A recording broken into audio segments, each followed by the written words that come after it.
Mpotompoto is a fancy recipe. I learned it from my mother, and it's like cocoyam chowder, but we're going to make it into a bisque. So we start off with taro or malanga, which is like the closest thing to cocoyam in Ghana. So we start by slicing it into these thin pieces. We're going to be using a lot of seafood in this recipe, so I'm going to show you how I make the rest. But this is some calamari. I also use oxtail, some tomatoes, about six, some garlic, pepper, and some onions, which I'll be blending. But for the shrimp, rather than just using shrimp powder, what I did was uh, put some raw shrimp into the oven about 350 degrees Fahrenheit for about 2 hours. If you want it more powdery, you can keep it for longer, but then blend afterwards. For the mackerel, I'm just sprinkling some salt. You can add other seasoning, but honestly, it doesn't need to be complex, just some salt. And then bake it about 375 degrees for about an hour. You can also broil it for a bit.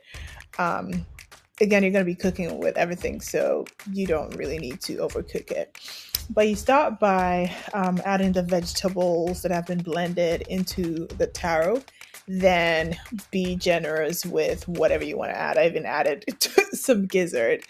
Honestly, you don't need all this. It all depends on your preference. I just wanted a very rich Mpotompoto bisque, so I just like dumped a lot of the proteins that I had. And so once it starts to sort of like boil or simmer for a bit, you can taste it and then start to adjust the taste with your salt. So just really important to keep tasting. Um, and then once you start seeing just a bit of the oil on the surface, you can add your canned tomatoes and then stir for a bit and then let it simmer. Once it simmers and you start to see more oil on the surface, you can add the rest of your fish. So you can add your sardines. For the shrimp and mackerel that I cooked earlier, what I did was just break it down into smaller chunks. And so just like gonna add it all into the sauce at this point because it's pretty much cooked. So what is left is literally just like stirring, hoping everything is incorporated.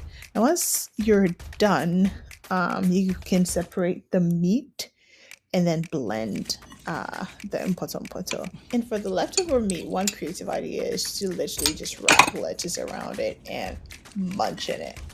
You're welcome.